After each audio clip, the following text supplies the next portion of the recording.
คือพี่น้องสบายดีเด้อจ้าทักทายสบายดีพี่น้องเบ้อทุกหม่องทุกบอนเด้อนอนหักกระตื่นหน้าอากบริทายังปากบริทายังอาทิซื้อไปนิดหนึ่งจ้ะพี่น้องไปกระสังมันฝนตกเบิดคืนหนาวพี่น้องลมฝนตกแล้วก็ลมพี่น้องเบิ่งข่าวน้ำท่วมในเมืองพีนเมืองอะไรน้ำท่วมแห้งพี่น้อง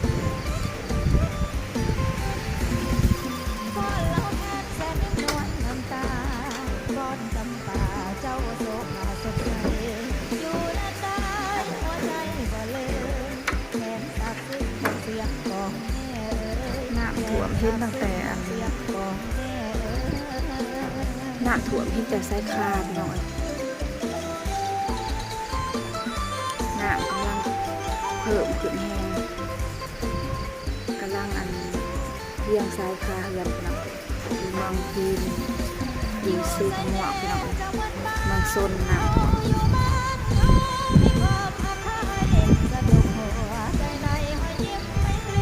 บ้านพี่น้องไม้ไปอยู่ทางนี้กันอยู่เมืองโซนด้วยกันพี่น้องอยู่บ้าน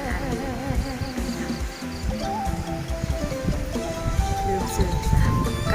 กลเลยพี่น้องไม้เกิดไปอยู่แถวเมืองโซนน้ำก็นั่งอยู่ต้นเขาต้นน้ำเปื่อยเบิดพี่น้องบนท่านได้ออกมาออกพวงแต่ว่าเปื่อยไปแล้วแต่ว่าหนักท่วมหลายเมื่อเลยดิต้นเขามันกำลังสีดังทองอะไรพี่น้องมันก็เลยเปื่อยก็ได้ออกบ่มีเขาออกบ่มีเขาเกี่ยวเลยบ่ได้เกี่ยวอะไรพี่น้องหนักท่วมคือบ้านโคกคาบ้านพี่น้องมาไม้ไปอยู่บ้านโคกคาเมืองชลบุรีจ้ะน้ำท่วมหนักพี่น้องกูได้เรือนซูมแน่จ้ะเข่งเพื่อนพี่น้องดูที่เรือนสองสั้นนะดูที่เรือนใหม่เรือนสองสั้นดูเรือนดินต่ำๆแบบซีกับแบบเรือนน้องไม้เนี่ยค่ะกูเห็นหลังคาเลยเห็นแต่จอมมันเล็กน้อยพี่น้องความท่วมเสียหายนะพี่น้องเขาน้ำสามปลาเขากับบริเกือบบริเกี่ยวแล้วเด็กเต็มเขาแก่น้อยต้นสงสารน้ำท่วม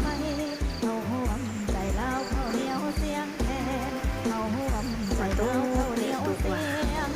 แต่ว่าบ้านน้องไม้น้ำบดท่วมแต่ท่วมเชื้ออื่นบ้านน้องไม้มันไกลคลองไกลเซพี่น้องก็เลยบดท่วมอากาศเย็นพี่น้องลมขึ้นน้ำแข็งน้ำงานนะแบบซีแหละคันอากาศน้ำท่วมนะพี่น้องมันก็ลมมันแน่ลมนะพี่น้องหนาวเย็น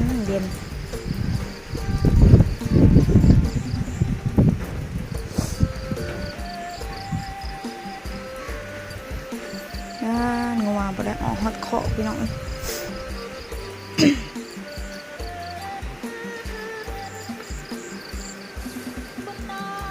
เครื่องปลูกของฟังเบิดไปยังน้ำท่วมน้ำเสยฝนพึมลมแท้ลมหว่า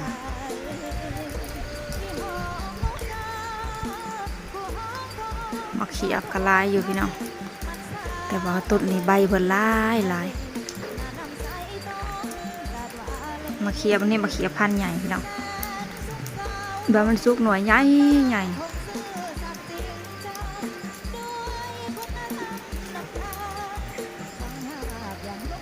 ได้แนวมาแต่ฝั่งไทยผู้ใดนี่ก็น้าสาวเราไปเหตุงานขายใส่หมูอยู่บ้านพวกซานพี่น้องเราเอาแนวมันมาหน่อไม้ก็เลยเอามาปลูกหน่วยใหญ่เลยพี่น้องหน่วยใหญ่ หน่วยที่มันใหญ่ๆที่สุดนะ2หมาก็ได้โลหนึ่งแล้วพี่น้องหน่วยใหญ่สำได้สำหนึ่งกับ3หมาต่อโลแม่ดมเทลมมา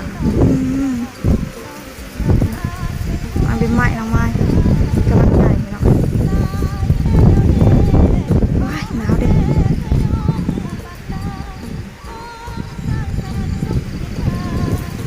หนาวแห้งจะหาหนึ่งเขาก่อนพี่น้องวันน้องไม้บ้านอะไรหนึ่งเขาก่อน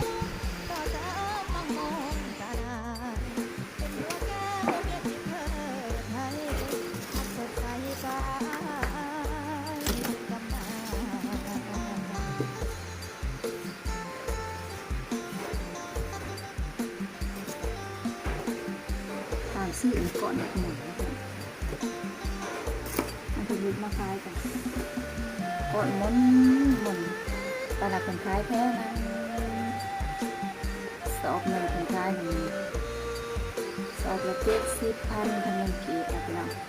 ถ้าเงินบาทจะสอบละ100 บาทคล้ายแพ้ได้ทานกันบาทอันเขาก่อนถ่ายด้วย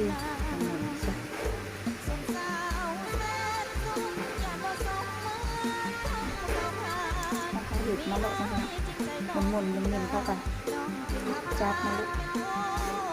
ต้นเศร้ากับหายไปเตี้ยเมื่อมานอนเผาอยู่นะละมาดังเองกันไปดัง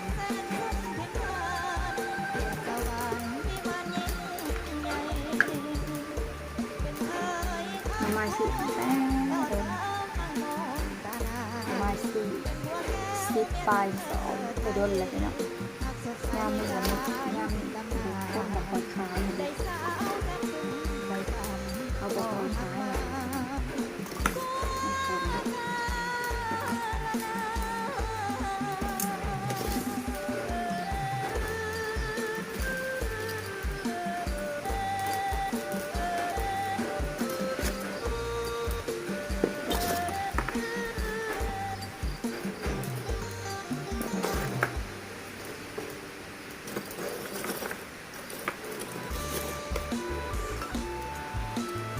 ฝนตกลิน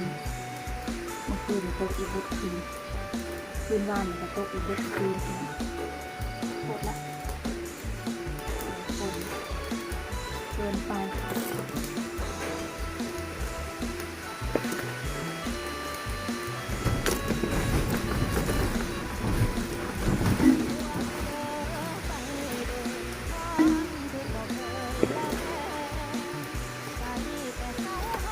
ส่วนไปหาหน่อไม้มาเห็ดผงกินยามแหละ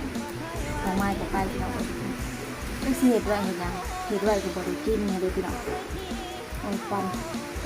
เห็ดไว้ก็ไปได้สู่กินมีแต่ซื้ออันหน่อไม้เลี้ยงน้องกินยามแหละกับพี่น้องไปซื้อกินหน่อไม้สดที่เก่าไม่เสียดไว้นะไปจะได้เหนื่อยจะได้หยาบนกระตกผ้าเปื้อนมาพี่น้องไปสิไปอยู่ที่ไหนเอามาเห็ดไว้กันไปกินนี่ซะยามเละก็ซื้อกินในตลาดกินตอนใดล่ะพี่น้องโดนแกงคนหนึ่งก็เราก็ซื้อโล1 2 โลแกงกินแบบเปิดสิไปหาให้ตัวเองลำบากเนาะพี่น้องหาไว้เราก็ไปได้ซื้อกินเราก็เสียเวลาเราไปคือกลับพี่น้องเห็ดไว้กับบริกินที่เราเถื่อนกับบริกินทำไมอันนี้ที่เราดองใส่ถุงไว้ทำไมก็เลยบดไปเลยตั้งไปมาหน้าเปื่อนโดดไปแต่ไม่ได้ทำไมก็เลยบดไปก็เห็ดโตกันมาที่ซื้อไปหาหน้าไม้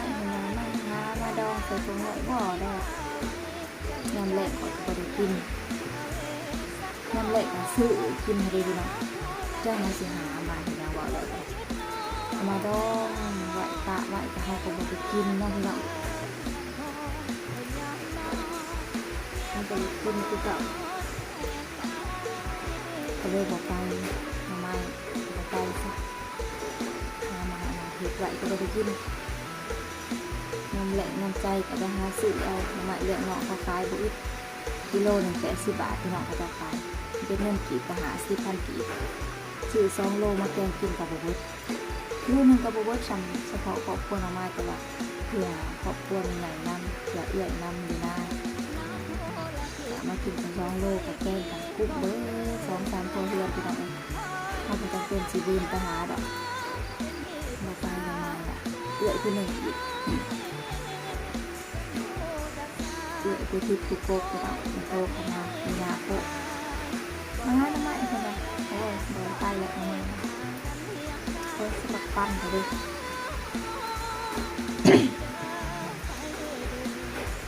หนาวพี่น้องเอ้ยอยากพิงไทยแต่ว่าลมตื่นมาแล้วลมแผ่ลมมานะโอเคจ้ะพี่น้องน้องไม้ขอจบคลิปสักก่อนเด้อนะคะข้ามหมอเขาก่อนพี่น้องคลิปมันจะสียาวพูดอะไรล่ะมอจะเว้าบอกไปหนาเป๊กนะพี่น้องพอกันหน่อยอีกคลิปหน้าสุดท้ายนี้ก็ฝากพี่น้องกดไลค์กดแชร์กดติดตามช่องน้องไม้ออฟฟิเชียลเพื่อเป็นกำลังใจทำคลิปต่อไปมาเลยจ้ะพี่น้องสบายดีอีกท้ายคลิปจ้า